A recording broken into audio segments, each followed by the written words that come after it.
5:31 p.m. September 9th.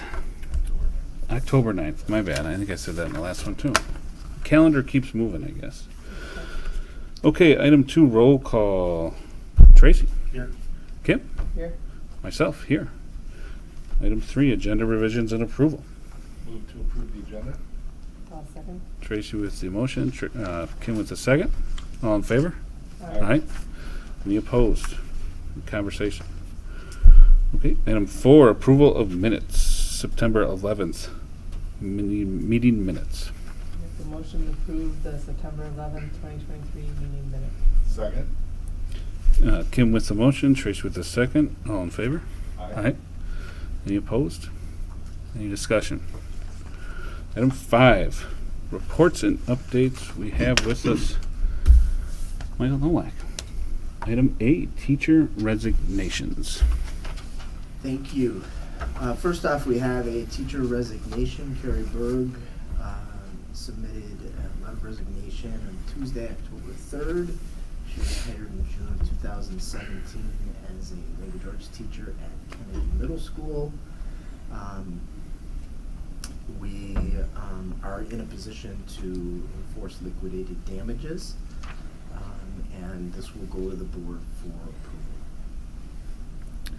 Provided any specific reasons for resignation? There were some previous conversations that we're aware of relative to, I guess, philosophy and beliefs and those kinds of things. I think that was a driving force. Yeah. So no attempt to retain, or just probably a better situation at that point? Okay. So we will act quickly to replace, obviously.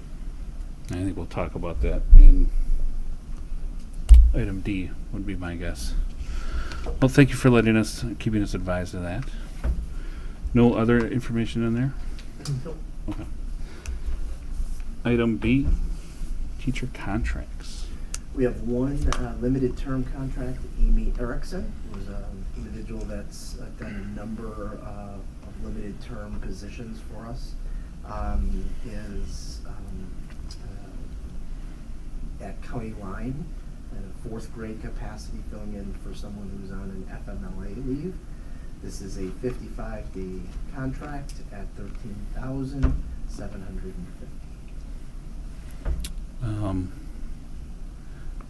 And I'm just going to ask for clarification. I believe she's been a substitute teacher in our schools through our service, or That's a good question. I believe she may have been, but when we made the transition, there were a number of individuals that usually when we bring someone on from TOC, you have to pay what's called a poaching fee. mm-hmm. But when we made the initial transition, I want to say 4 years ago, maybe, there were a number of teachers that we were able to identify as ours that we don't get charged with that fee, so we're not Sure. in that situation. But I guess the reason why I'm asking that is she has knowledge, experience within our walls, Yeah. which is fantastic to be able to. She's done these kinds of stints, multiple, at, I know one at Amy Bell and one recently last year at County Line. I think, too, when Mr. Nowak brings this to the full board on the 23rd, the number of days may be adjusted. No, it's already, It has been. Yeah. But quickly, when we were putting this in play, there was the need for her to come in sooner than anticipated, so we needed to do that. Yeah, so I think in my first full year, one of the first things I kind of ran my head into the wall a couple of times on was this practice of ultimately what boils down to is a hire before full approval from the board, and it comes down to this is how we keep the machine rolling, right? Yeah. So we don't have it as an action item because this committee doesn't take action in that form. We wouldn't make a recommendation off of this to the full board because in past practice, these contracts always go straight to the full board as new business, or maybe in a consent agenda. Is that Correct, yeah, and I think what you're talking about is the timing of it. Yeah. Um, Ultimately, she's going to be starting her days, or already has started her Already has, days, exactly. prior to this full board being able to convene to Right, and ratify there's the contract. multiple conversations today about this very thing. It's always been the case, and it's appreciated that the board is understanding of that. And it really is a necessity, especially when we're talking about a lot of times the beginning of the school year, when we might Mhm. not have a board meeting until, I think in this case, September 11th, or I can't remember when our full board meeting Yep. was, but there is the need often to get people in and get them going, so it happens quite frequently. Well, and I think and we've had this discussion one-on-one in regards to what this committee looks like and what these reports look like, and this is a perfect example of that. Otherwise, we'd be waiting for the next full board for this to first be, by the way, she's been working here for a month, or whoever is working, doing whatever, right? Right. So this does give us some early notice. We're still not charged to make that decision of approval of the contract, because we'll keep that with the full board as it has been. Right, our process is thorough relative to looking at background of the individual through reference checks and through background checks. And when we bring things forward, we feel very confident that this is the right person for a particular position. So it's appreciated that we're talking, from my perspective, it's appreciated that we're talking about this now, because there's always been a little bit of an uneasiness as to how this timing plays out, but for you to acknowledge it is appreciated. Does anybody have questions on that? Okay. Well, we'll look forward to seeing that on the full board agenda. C, winter, spring coaching contracts. Thank you.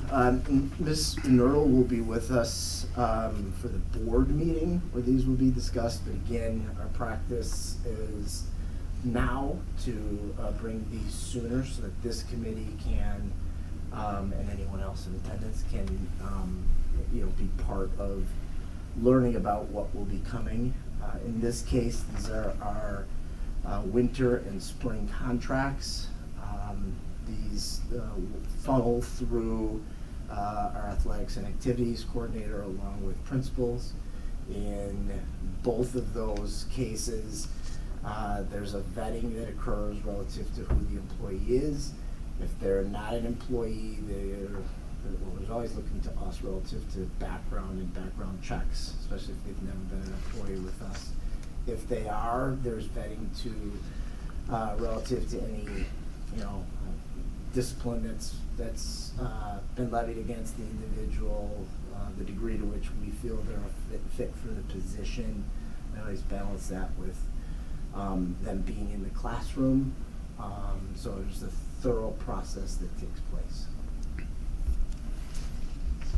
I guess with that, and maybe you can't tell me, but I'm just wondering how many of these aren't employees?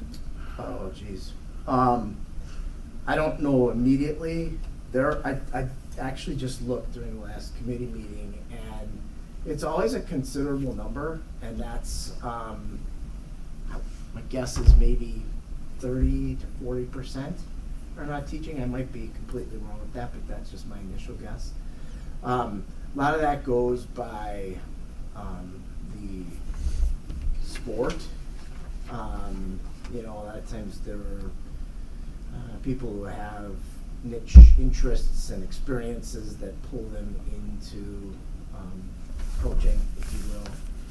Sometimes there are teachers in other districts that are very committed to, progressing through the coaching ranks, so on and so forth. So, it's always, typically it's preferable for coaches to be teachers within our district because they maintain a connection to their student athletes for a longer period of day within a day. But that just can't always be the case. For the full board, we'll add a column on the spreadsheet that says if they're a district employee or non-district employee outside of the coaching. Sure. Yeah, that would be. I'm just wondering what. I have a meeting with Mr. Nerdle tomorrow. Perfect. And there's a couple of names on this list that I recognize that believe they are still active in club sports for that sport, which also helps if they're active in club, and then they already know the kids when they come into. Right, that's a little bit of that niche interest.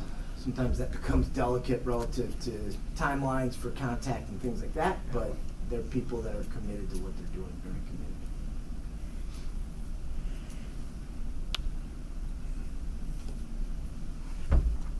Yeah, I was gonna say I had that same observation, so I'm assuming that is taken into account. We're not here to take action on this once again. When we, to Dr. Reuter's point, as soon as tomorrow we'll have that discussion, and when we bring this to the board, I think we can easily have that. Sure. I think you spoke to it, and it was a question I had at one of our full board meetings regarding a similar list. I think it was to the clubs and activities. I think you spoke to that already here.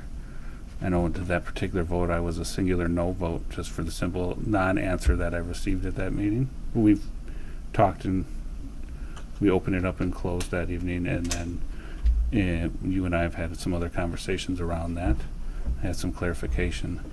But I do appreciate this list being put forward and you speaking to that process, that the administration is covering that side of it. I would say my no vote wasn't in regards to anyone specific or non-specific on any list. It was just the simple transparency of the process that was taking hand that I didn't believe that we had at that time. So it's nice to see it presented here, so we can see this list and have that, and you speak to that conversation here. Well, the business of schools is teaching during the school day for all of our students. The time in athletics and activities is valued, and that process of making sure we have confidence in the people working with us is really important. A lot of times it's an individual or two that is spending considerable time with kids without the structure of the school day and whatnot. So it's really important that we have the right people in those roles. Absolutely. Thank you. D, which is probably going to be a little bit longer, staffing update. Yeah, so building on the last time personnel committee was together, we're presenting sort of the transitions that are occurring, and these two are going to laugh, but the print is relatively small for my old eyes. You can see it just fine, Mike. But this is from the point of time from the last meeting we had. These are the, if you will, changes that have occurred. You'll notice at the bottom, some of those vacancies were vacancies that were there the last time. In particular, social worker and interpreter. The update there is we're moving in the direction of hoping to get a social worker in. I guess I'll just say that process is in motion, and we're hopeful. We're still working on the interpreter side. We had some good leads and a possibility, but it didn't pan out, so we're still working in that way. Another significant one that we're looking at is a health roommate at the high school. That individual is left for a nursing position, sort of to be a surgical nurse, which is far different from what she's doing now.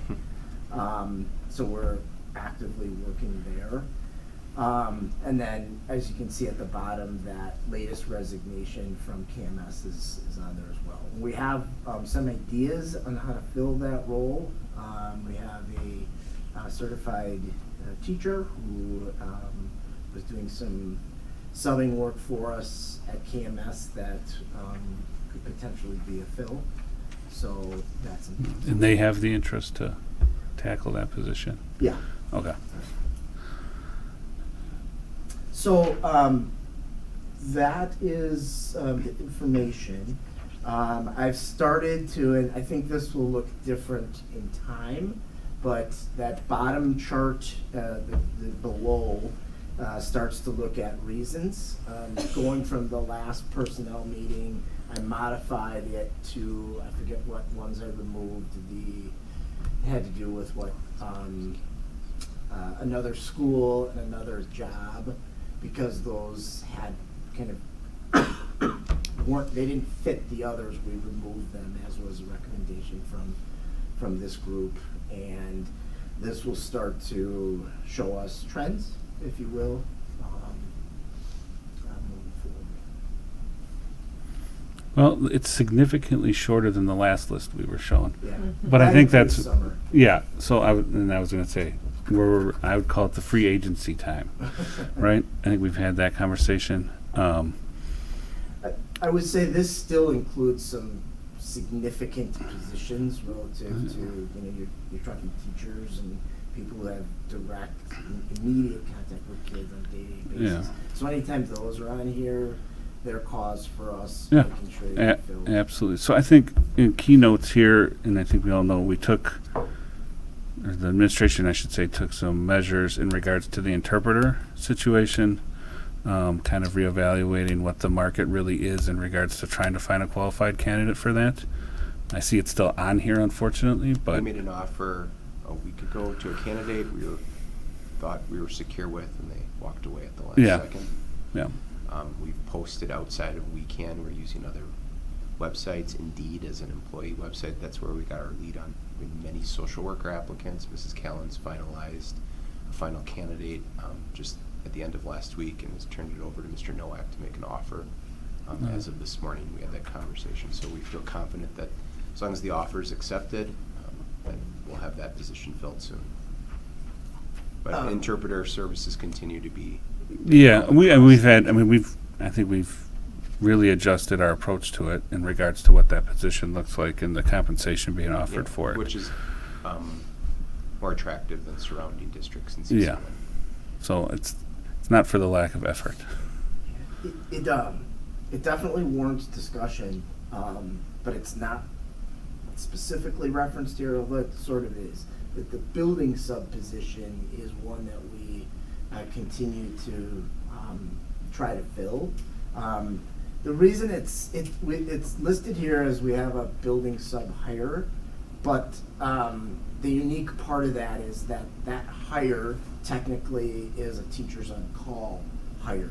But we still, it's sort of a little bit no man's land, because it's one Mhm. that we want to have more control of over typical day-to-day subs provided by TOC. And I honestly didn't anticipate this, and in hindsight, you go, I can't get it. Many of our subs who we thought would be perfect fits for this role have said they don't want it because they like the flexibility that subbing offers. Mhm. So it's not like, we've talked internally about, years ago, building subs were kind of a coveted position for example, for new teachers who maybe didn't have a position. It was far better to be in a role like that. Stronger foot in the than a door. sub position, Yeah. right? So, but we just don't have the we don't have the number of. And we were looking for 4. We have 1 right now, right? Yeah. We've got leads on one at the high school. It's a person who's coming from out of state who's working through certification. So if that gets solidified, we think we have another. But it's one that I've checked with our principals on. We'll probably talk about it when we're with principals on Wednesday. Is there a lighter certification for that sub position than a full? There's they have to be certified as a substitute, which yes, is lighter, but it's still, you need certification. Yeah. So not just anybody. Perfect. I do notice, what I'm looking at is social worker, interpreter, support, special aid, and then support staff, health room aide, and then teacher. So there's 2 positions that aren't on this list that I know are vacant, and we were discussing it in a previous meeting surrounding our maintenance staff.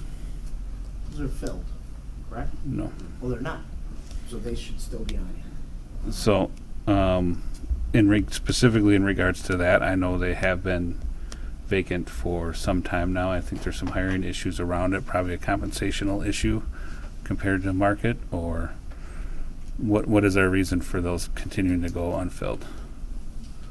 One of them is a maintenance position, district-wide maintenance position. I believe that person has only been gone, I'm sorry. I believe that person has only been gone for about a month, correct?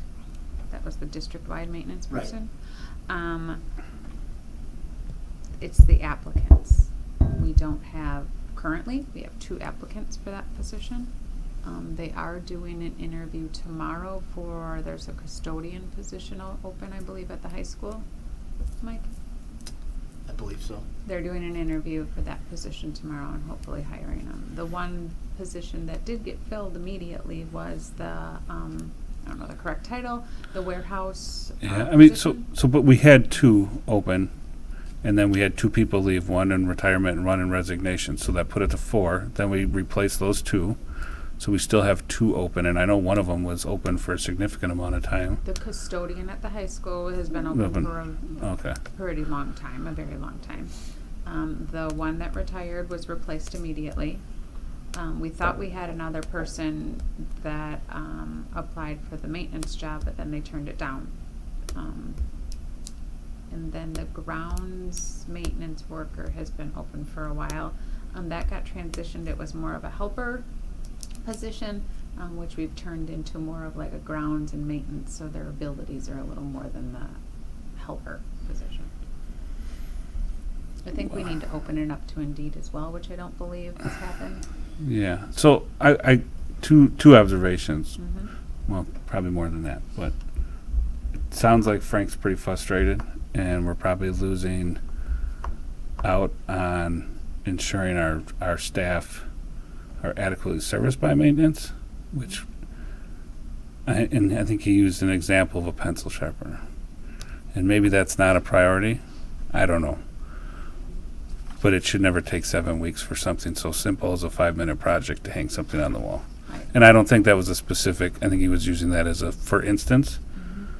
Mhm. But what that can signify to that staff member's room, or that works that room, is that their concerns are falling on deaf ears. Yeah, I agree. Actually, I know that can be interpreted that way.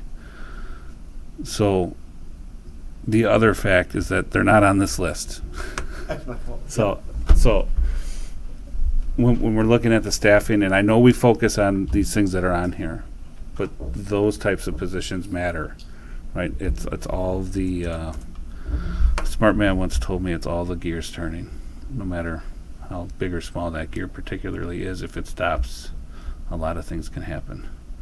So I think we need to focus on the totality of some of these positions. And to your point, yeah, we should probably get it on Indeed or somewhere outside of WeCan, because The reality of that is, if you're a custodian and you're seeking a position, you know it's school-based and you have experience, you would look to WeCan. If you don't have school experience, you might not do that. So Yeah. something like Indeed would help. well, that's what I'm saying. I think we need to cast a wider net. We still need a qualified candidate, one way or the other, and one that we're comfortable in a school setting. We have kids running around, right? That's not, there's different considerations than some other places, but the point being, it needs to be addressed. So we should go about it in whichever way we can to get those filled. So I guess my second question is, the second or third or fourth, whatever. My next question would be, given these vacancies plus those 2, they're obviously budgeted for. So if we filled them all tomorrow, we'd have the funds to pay them. Mhm. What do we do in lieu of those being filled? As far like what are those funds being tracked for right now? Like, what are we using the funds for? Yeah. They're in a personnel budget account number, so as of right now, So it would just be rolled over to next year's unused funds at this point? if they weren't used. Mhm. We budget for we prorate. I'm just thinking about the budget area because I have to plug in my budget system that I use, just vacant position, and then I plug in amounts for them. Yeah. Because I don't have people to connect them to because I pull over from a different system. I'm just gonna give an example. If there's a Spanish teacher that we would have posted for a second semester position, I would prorate that dollar amount. I don't know if you have the Spanish teacher that I have built in my budget on here or not, but there is a second semester Spanish teacher that I have in my budget world that I would then prorate, and I would only budget a portion of what I would call a whole person. So I do that because I'm budgeting right now for these vacant positions, because it has to be ready for the annual meeting. Mhm. So some of them have been prorated, so there might not be the full dollar amount built into this year's budget, if that makes sense.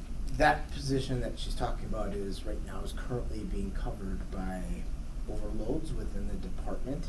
And in time, the semester point, if there are semester grads that are available that could fill those spots, we would look to hire for the semester and ease teachers of those overloads. We don't know that now, there's no way to, but that's what it's referring to. For budget purposes, I needed to put something. The other thing that, and we saw it tonight, the FMLA leaves, within a given year some years can be really significant relative to costs.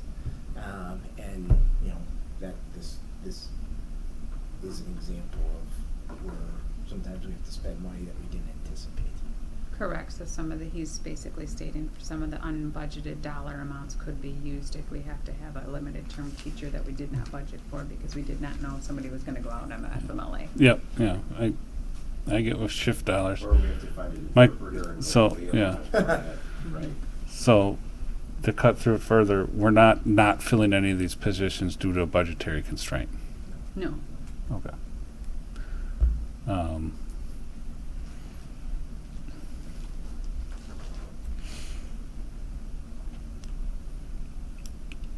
So in that position, that scenario with the Spanish teacher, obviously we're overloading, quote unquote, our current staff to cover it, and we're comfortable that they're not overextended in that scenario.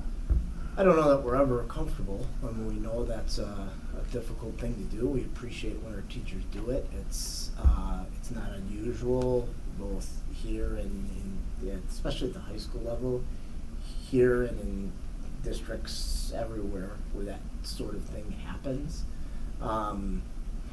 Sometimes it's as simple as at the beginning of a year, a department might need 0.2 of a teacher. Well, you're not going to hire 0.2 in a specialty Yeah. area, so the overload really helps in that scenario. Sometimes it's out of necessity because in the given field there's no applicants. Spanish is probably one of those where it's really difficult to find qualified people. So the decision was made to cover in this manner. Our teachers are on board and are making it work. There's some other things at play with that. Why does that not show up on this as a vacancy?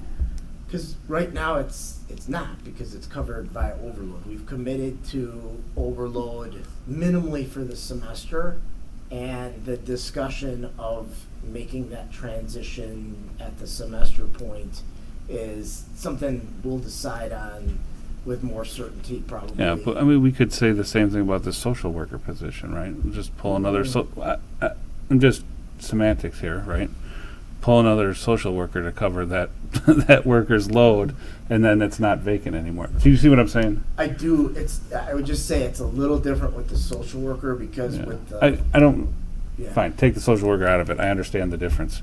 Fine, the maintenance that's a perfect example, where we're overloading multiple maintenance workers. I mean, I could see the visible stress on Frank's face when I raised the question, and I was actually trying to be supportive in that scenario. The difference in a teaching overload, sometimes they even offer to FIAD's another example. You have odd numbers of FIAD, which is statutory required courses. So teachers will teach an overload, an extra section, they're compensated for it. In the maintenance example, they're just asked to pick up more work across the district, which then leads to that prioritization example you brought up, that things get. Yeah. So then I guess my next question on that would be, can we have a report that shows how many cases we've chosen to go with an overload approach versus a hiring approach? Or in lieu of qualified applicant, I won't even say hiring approach, just in general, right? Because I'd be interested to see across our buildings what kind of stresses we are putting on our teaching staff in that manner. Yeah. It doesn't happen as frequently at the elementary and middle. It happens more Doesn't. primarily. Doesn't. Doesn't. I mean, Yeah. Doesn't yet. The high school is primarily where it is. Sure, but I think it would help this group Yeah, and there's two- understand some of the So, stresses Mike, we're. Mike, can you define overload too? Sure. Everyone right now, so we're all using the same. Right, they're not having a prep period then, which, even if they're willing to do that, I think we know human nature can sometimes, we can all be willing to overextend ourselves. Right. Not that we're not appreciative of their work in that manner, but maybe if we utilize it too often, we can be burning some people out. There's two times where overloads logically could be presented or occur. One is in the spring when we're planning and we know we have those potential, weird number of sections, the 4.2 that I referenced, something like that. When we present staffing, we can speak to what overloads look like at that time. The other one is sort of that ongoing manner where, we might have leaves, we might have a departure, a strange thing. That's sort of what the Spanish situation is, where it was unforeseen and we're left sort of scrambling for how do we fill it. Sure. Okay. Well, yeah, I think that'd be a great topic of conversation for a future meeting. Dive into the actual numbers on it would be great. And we track that now. I don't know if we've tracked that in the past, but Yeah, we have that. we the last budget. 2 years, we have now tracked it and budgeted for it. Perfect. I was going to say, are we tracking it now or we've started tracking? Yeah. We've been tracking We've it been for 2 tracking years. Perfect. 'Cause you're- Perfect. It's good to hear. Okay. I don't have any other questions. Anybody else? Okay. Item 6, unfinished business. It's blank, but I believe there is none. And item 7, new business. Thank you. We have two handbook modifications that we would like to bring forward, first to this committee and ultimately to the board. The first deals with is a addition to the handbook that provides clarification on compensatory time. So the handbook currently defines compensatory time or comp time relative to overtime. So there's a very clear connection between the two relative to kind of what they mean, what they amount to, options that people have. The addition that we want to add, and I'll just read it because it's fairly simple, is with prior notice, compensatory time off may be offered to employees in lieu of overtime compensation for hours worked in excess of 40 hours per week. What that means is we as employers have the ability to only offer comp time, not overtime. And there are a variety of situations where that would occur. I'll use an example of maybe parent-teacher conference nights or something like that, where our admin assistants are providing service to us.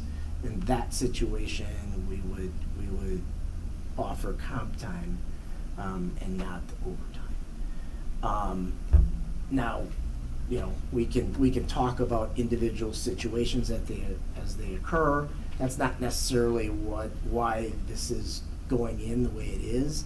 It's going in so that it's there, so that we have the ability and it's clarified for employees. Because if it's not clarified, right now we work from a verbal understanding, which is pretty clear, but as new employees come on, it's not understood as well.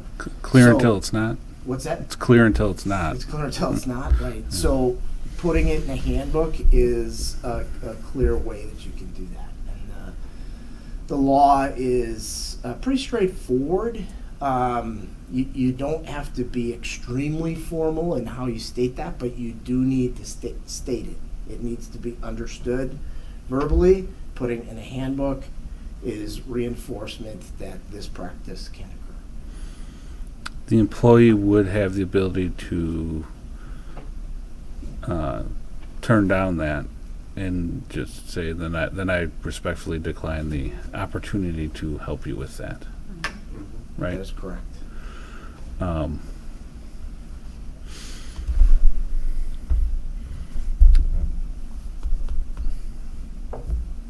That's why I just added what I did relative to, we're not necessarily talking about specific instances right Yeah. here. What we're saying is Yeah. that the practice could occur. Given the if the situation arises, you can simply state to the employee, if you would like to work these hours, we are only able to compensate you in comp time. We cannot compensate you in additional pay, right? Right. What would you like to do? And they have the option of saying, I would like to do that for comp time, or I would not like to do that. And then, right, so there's a choice there. They're not being forced to only work for comp time. Correct. Yep. I think it's important to have that understood from the staff's point of view.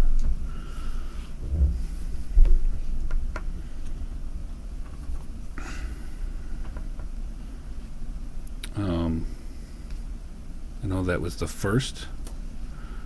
Does anybody have any questions on that? Clarification needed? Mike?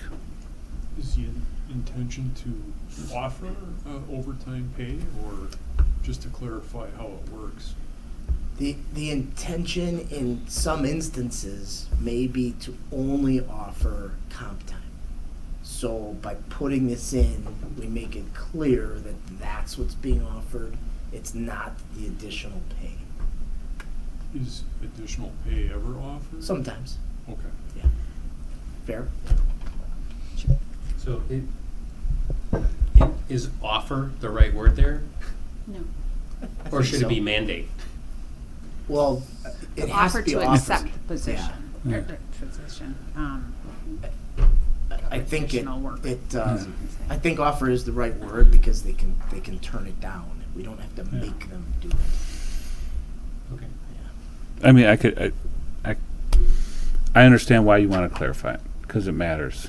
In my personal work experience, we went through that often, and they could simply, the supervisor, and when you would ask for overtime, or we'd call it the overtime board, they could say, we can offer, yes, you can, but it can only be, we can only compensate you in comp time. And then you have the right to say, well, then I will do it tomorrow or my next shift. And they have to be okay with it. They can't hold that against you. They understand that they didn't offer you all that was available. Versus if they were to mandate you have to be here for this, then they don't have the right as supervision to say, and it can only be compensated in comp. If they're mandating you have to be there, then they have to give the employee the option of one or the other. Is that kind of...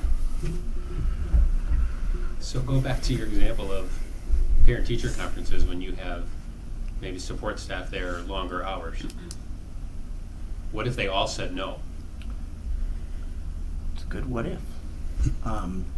It is. Well, this would allow them to adjust that and say, okay, Right. we do That- need somebody, so I'm gonna go to you and I'm gonna say, It, you turn down Te- comp, but we will Te- pay you that. technically, this is something they can already do right as it stands. This is just clarifying the language in policy, which I understand Yeah. you would want. Questions in the last, probably There should prior be. to me, 2 years about the ambiguity of No, this. So and- we and- wanted it clearly defined in and- the handbook. And there for should all be, because it employees. wasn't, right? Yeah.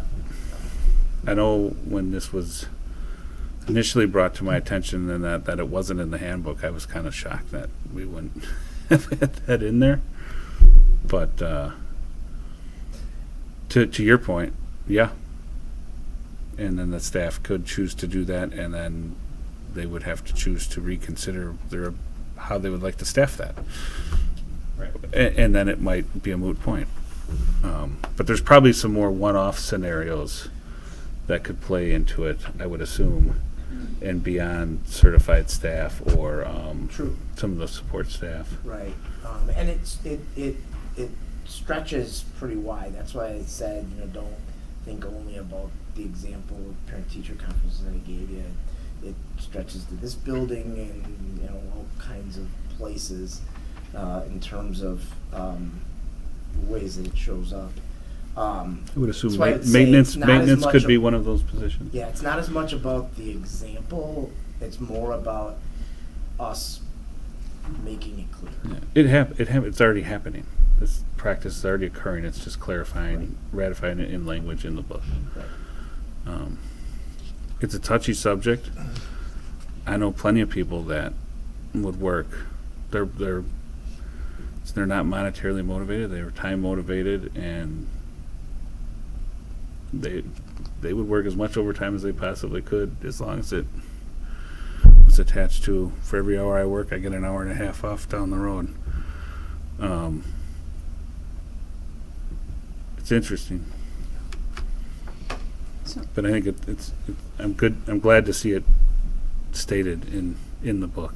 so we've been doing this process for about 2.5 years, I believe, where the supervisor, principal, whoever the supervisor is of the individual, would send Mr. Nowak and myself an email requesting additional hours, and then we will approve based on whatever the work is that they're needing, and then we would approve and write back to the principal or supervisor stating that it is approved for comp time or overtime, whatever it was needed as, and then that email would then be forwarded to the payroll department that says, please watch in the next payroll process that this was approved for comp time or overtime, so they're well aware of it.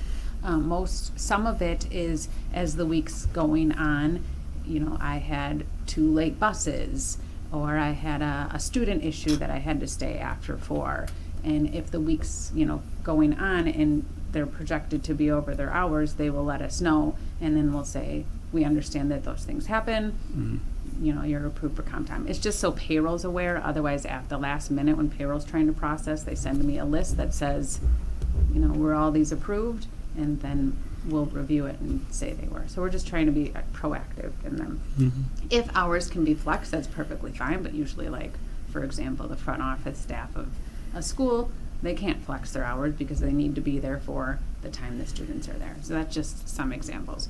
At the beginning of the year, we do get, and we can look at this a different way, but we do get a list from the high school stating that these are our parent-teacher conference days, we need 3 hours for freshman orientation, homecoming. We get a list at the beginning of the year that says these are my projected times in which I'm going to need additional hours.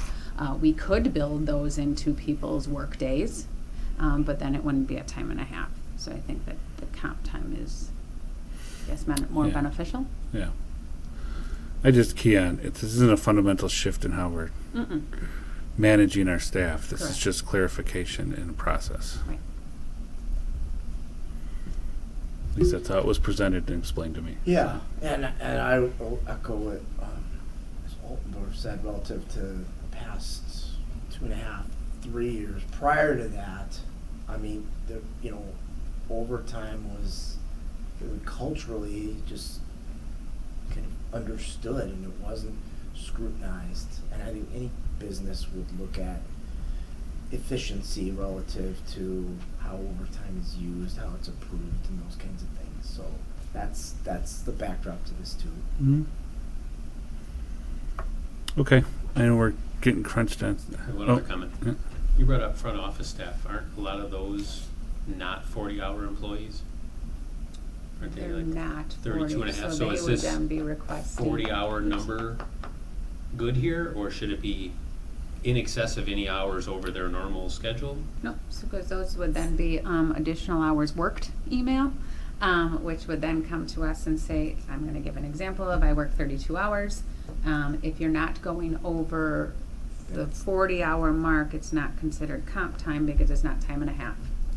So they're just informing us that they're working over their 32 hours, not going to exceed At the straight 40-hour time. mark. Straight. They get compensated at straight time for that, anything But under still 40. known as additional hours because then payroll checks it and says, just so Yeah. you know, they worked 2 additional hours. And I'm like, yes, we're aware of Which that. would They need had a- approval. They had a Okay, incident that happened. thanks for clarifying. So that's the first. I believe there's one other. Yeah. The other is deals with accrual entitlement relative to employees' use of vacation time at the point of retirement.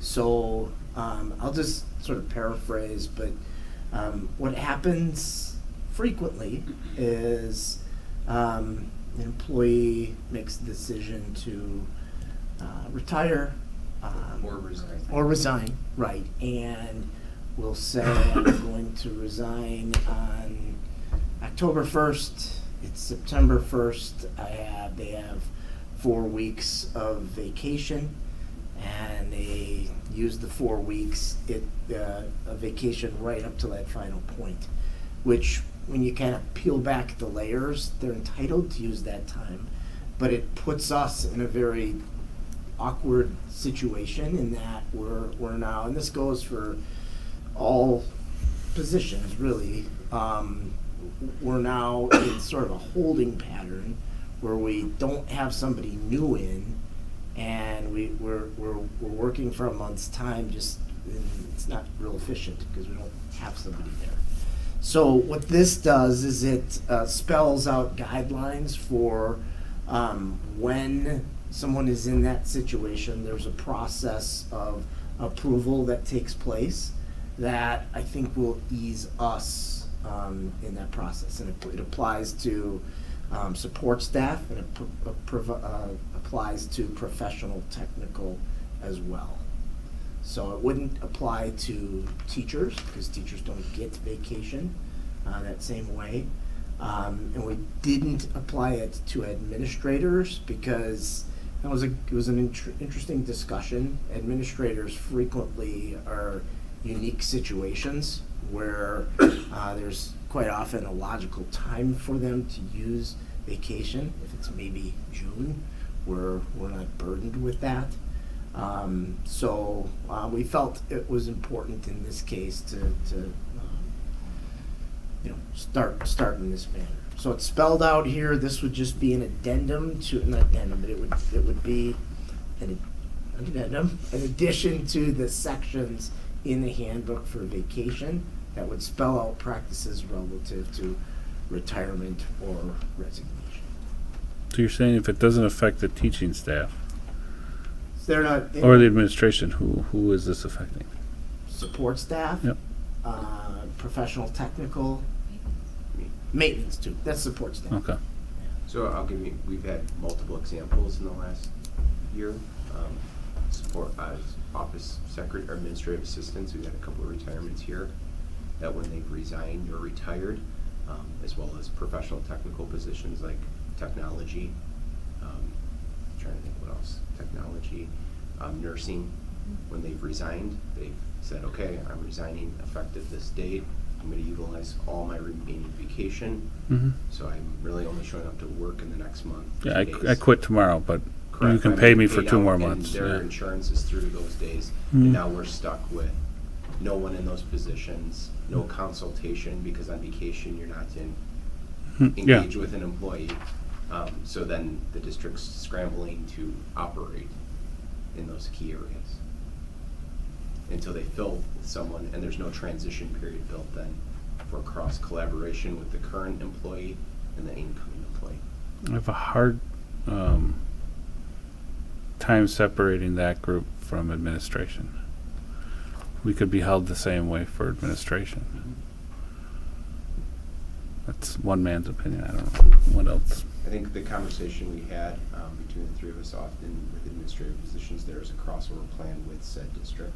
Give the example of when Mr. Miziak came on, we worked with the district he was working in, They released him from his contract, however, we built a crossover plan so he could spend time in that district to tie up as well as come here. But we understand.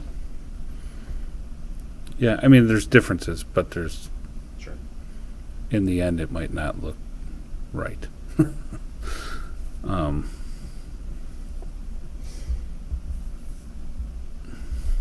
The exact same language could be It could. added to the administrative portion. Yeah, in lieu of, once again, this is one person, but in lieu of a strong argument against it, I think I'd like to see it applied equally. I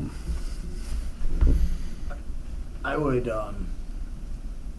like to just look at that language in the admin handbook. I think it's pretty easy to logically do that. So we could table this and bring it as under personnel on the 23rd with a new With action admin. with the inclusion. Then we do both, or just, You could approve this and we could have a new business.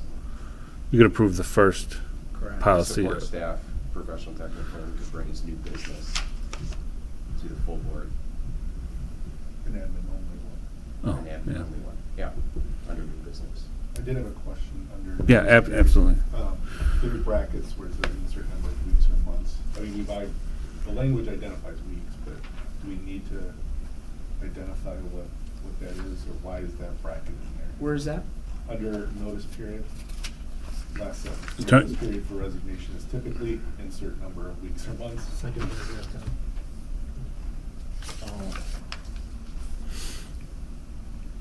Where are you seeing that? Support staff section. First paragraph down. Yeah, that should be. I'm down in the green it's highlight. Typically, a handbook reference is what, 30 days? I think. So that should be in there. An adjustment to the language in 2 weeks. 2 weeks.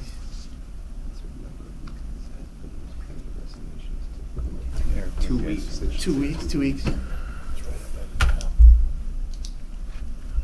So here's the beginning background. Oh, way up here. Yeah, way up at. Notice. There it is. Yeah, Right, where am I? right there. Right where your cursor is. Oh, right here, insert. Yeah. So is it 2 weeks or is it? 2 weeks. 2 weeks.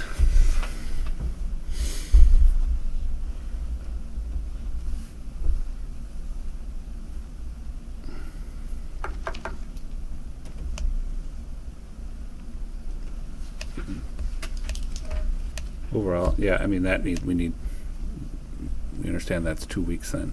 It's just considered a very long typo.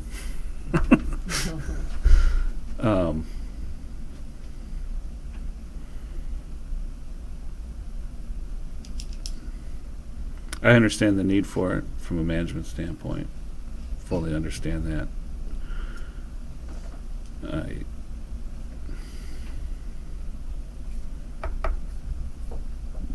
I would definitely like to see the language applied across both, so it sounds like we'll bring it as new business with that understanding. Does anybody else have questions on it?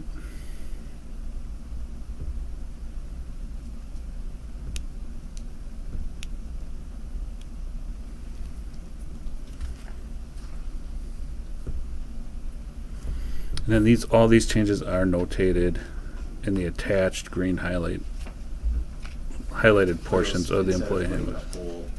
Yeah, no, I just- Specific pages for those. So is that 2 weeks? Is that, That needs to be. I'll mention it. you'll take care of it in the motion? Okay. I know you're still looking at stuff, so I'm not rushing. We just have 4 minutes before we have to enter into calls. Okay. With that, I guess I'll entertain a motion. I'll make a motion to move forward with a positive recommendation to the full board to approve the modification of the employee handbook, main, support staff, and professional technical with the adjustment under the notice period paragraph to change insert number of weeks or months to the number 2 as presented. Second. Tracy with the motion, Kim with the second. All in favor?